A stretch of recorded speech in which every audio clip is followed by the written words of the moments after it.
اعوذ باللہ من الشیطان الرجیم بسم اللہ الرحمن الرحیم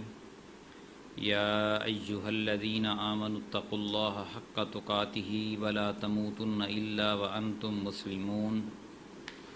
واعتصموا بحبل اللہ جمیعا ولا تفرقوا واذکروا نعمت اللہ علیکم اذ کنتم اعداء فألف بین قلوبکم فاصبحتم بنعمتہ اخوانا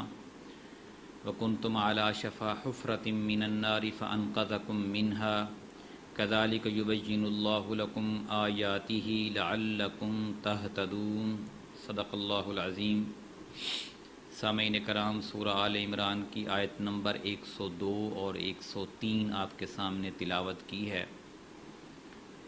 اللہ تعالیٰ نے یہود و نصارہ کی سازشوں سے باخبر کرنے کے بعد مومنوں کو حکم دیا ہے کہ آپ کو صرف اللہ سے ڈرنا چاہیے اور ایسے ڈرنا چاہیے جیسے ڈرنے کا حق ہے۔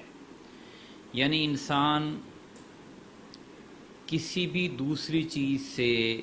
ڈرتا ہے، اس کی مختلف وجوہات ہوتی ہیں۔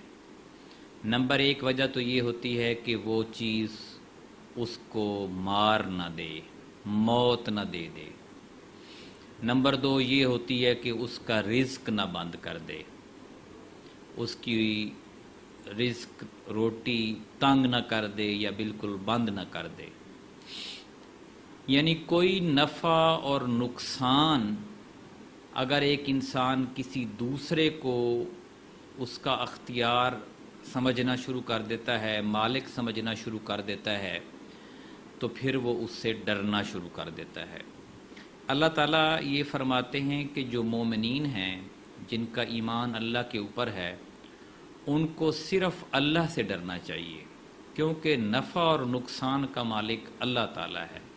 دنیا کی کوئی طاقت ایسی نہیں، اگر اللہ نقصان کرنا چاہے تو وہ اس کو نفع میں نہیں بدل سکتی۔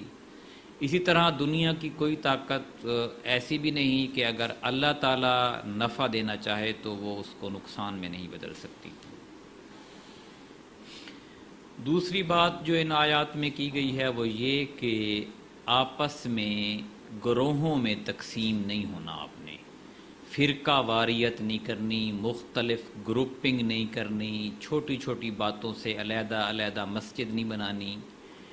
یعنی جس کو ہم عام زبان میں کہتے ہیں کہ 1.5 اینٹ کی مسجد بنا لینا۔ اختلاف رائے امت میں ہوتا ہے، اختلاف رائے کا احترام کرنا ہے۔ بس جو بنیادی باتیں ہیں جن پہ آپ نے اکٹھا رہنا ہے یا جن پہ آپ نے کمپرومائز نہیں کرنا، وہ یہ ہے کہ اللہ کو ایک ماننا ہے، وحدہ لا شریک ماننا ہے، اور محمد رسول اللہ صلی اللہ علیہ وسلم کو آخری نبی ماننا ہے۔ کتاب یعنی قرآن کے مطابق اپنے اعمال کی اصلاح کرنی ہے، پیروی کرنی ہے۔ یہ چیزیں مشترک ہیں تو کسی اور چیز کی وجہ سے آپس میں اختلاف نہیں کرنا، نہ ہی گروہ در گروہ تقسیم ہونا ہے۔ اب ہم ترجمہ پڑھتے ہیں۔ اے اہل ایمان، اللہ سے اس طرح ڈرو جیسے اس سے ڈرنے کا حق ہے، اور تم مسلمان ہو کر ہی مرنا، یعنی تم نہ مرنا مگر اس حالت میں کہ تم مسلمان ہو۔ مرتے دم تک اللہ سے ڈرتے رہنا ہے، اور ایسے ڈرنا ہے جیسے کہ ڈرنے کا حق ہے۔ جیسے انسان ایک دنیا کے بہت بڑے بدماش سے ڈرتا ہے، طاقتور سے ڈرتا ہے، پیسے والے سے ڈرتا ہے، مقتدر سے ڈرتا ہے، حکومت سے ڈرتا ہے، اس سے بھی زیادہ جو دلوں کے راز جاننے والا ہے، جو کہ نفع اور نقصان کا حقیقی مالک ہے، اس سے ڈرنا چاہیے۔ اور پھر فرمایا، سب کے سب مل کر اللہ کی رسی کو مضبوطی سے تھامو اور فرقہ واریت میں مت پڑو، تفرقے مت ڈالو، اور اپنے اوپر اللہ کا احسان یاد کرو۔ جب تم باہم دشمن تھے، پھر اللہ نے تمہارے دلوں میں الفت پیدا کر دی، اور تم اس کے فضل سے بھائی بھائی ہو گئے، اور تم لوگ جہنم کے گڑھے کے کنارے پر پہنچ چکے تھے کہ اللہ نے تمہیں اس سے بچا لیا۔ اسی طرح اللہ تمہارے سامنے اپنی آیتیں کھول کھول کر بیان کرتا ہے تاکہ تم ہدایت حاصل کرو۔ نبی کریم صلی اللہ علیہ وآلہ وسلم کی محنت سے پہلے، نبوت سے پہلے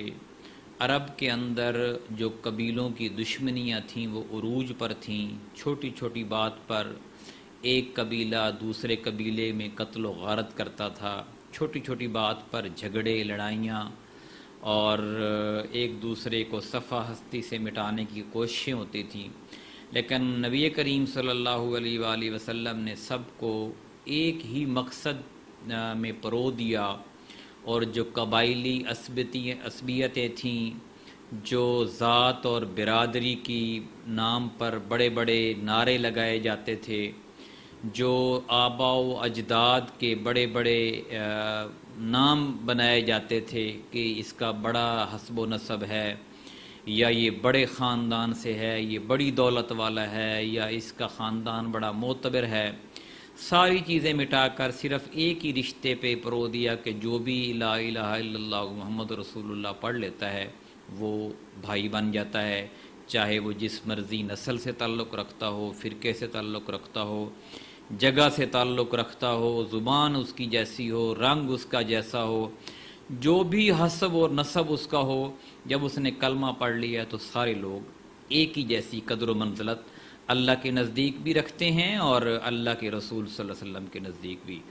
اللہ تعالیٰ سے دعا ہے کہ ہمیں اللہ کی رسی یعنی قرآن کو مضبوطی سے پکڑنے کی اور اس کو سمجھنے کی توفیق عطا فرمائے۔ جزاک اللہ۔